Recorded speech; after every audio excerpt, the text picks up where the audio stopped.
Hey guys, welcome back to the channel.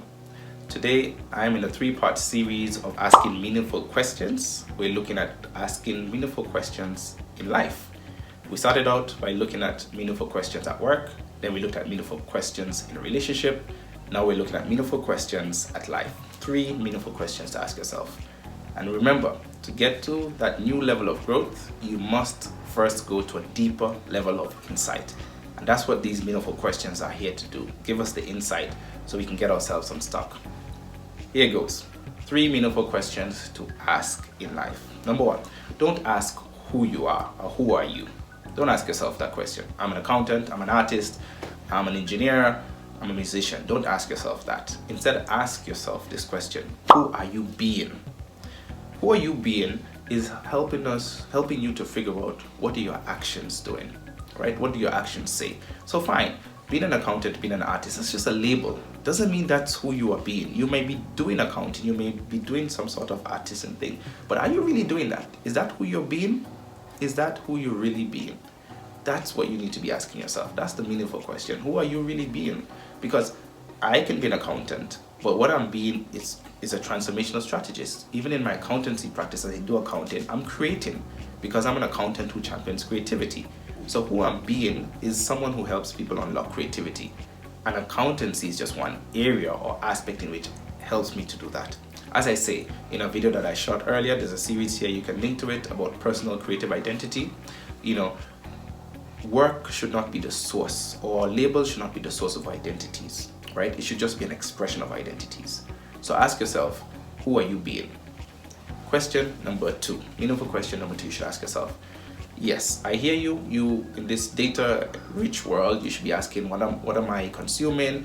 What are my data sources? Where do I get my information? That's a great question to ask. But the most meaningful question to ask behind that is, what are you creating? What are you creating? And it doesn't mean here you need to be artistic. A lot of us think creativity is artistic. It's not. Creativity is about extracting your identity, connecting the dots. It's about bringing out your uniqueness. What are you creating? And let me tell you something. We all create every day. Let me show you. You create with your thoughts, with your actions, with your beliefs. That's what you should be asking yourself every day. What am I creating?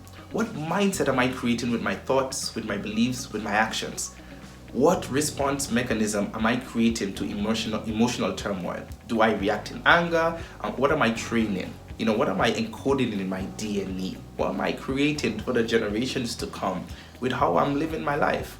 Not what you're consuming necessarily, but what you're creating. And yes, consumption is a part of that, but what are you creating? Are you actively creating? That's the meaningful question you should be asking yourself. You need to be actively creating in your life. Question number 3 to ask in life, and this is the last one in this one for life, is what are the essential things of your life? Are you doing the essential things of life? What do I mean? The whole concept of being an essentialist is about doing the things that matter the most important things in life. Essentialism has 3 core principles, right? It's explore, eliminate, execute.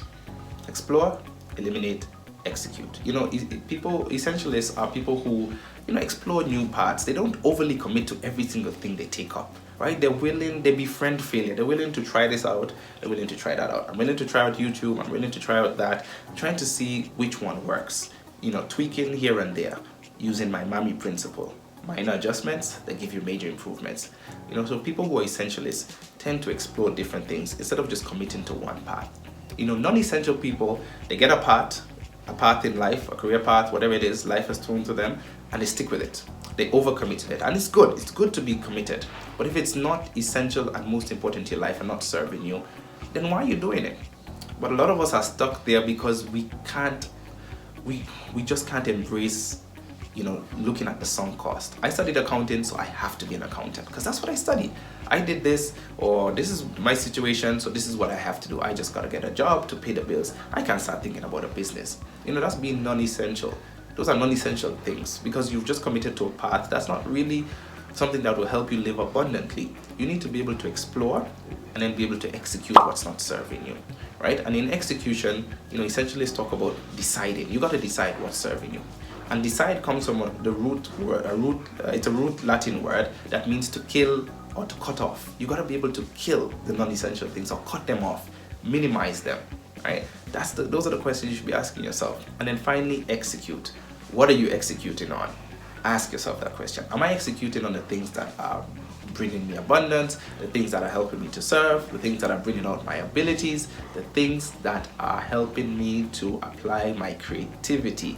As a champion of creativity, I have to put that one in. Are you executing on your creative ideas, or are you just keeping them in your head? Hey, that's why I wrote this book, Blow the Lid Off. Self-promotion here. Blow the lid off, reclaim your stolen creativity, increase your income, and let your light shine. Because I want you to execute on those ideas you have. Some of them are buried deep in the back of our brains, because of some sort of vulnerability trauma that we had growing up. Maybe someone told you you're not good enough. My vulnerability trauma was I broke my arms when I was in school, so I couldn't even draw a straight line with a ruler. My hand would shake, I just couldn't keep it on the plane properly. And I consider myself, I would never be creative. I tried technical drawing, it just wouldn't work out. Even in math, my handwriting is horrific. But I'm an author today, I am a speaker, I am so creative. I have a YouTube channel, right? Because I had to reclaim that stolen creativity. So ask yourself, what are the essential things of your life? What do you need to explore? You need to explore new things, you need to eliminate the non-essential things, and you need to execute.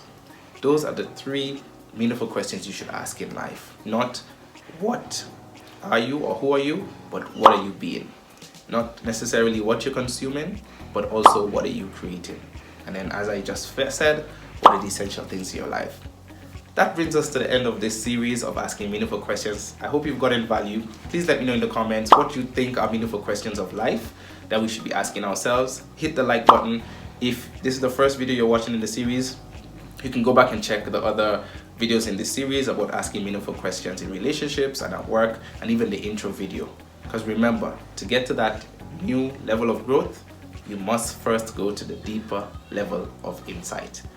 Thank you for hanging out here, guys. Please hit the subscription button and share this video with someone who will gain value from it. See you guys on the other side.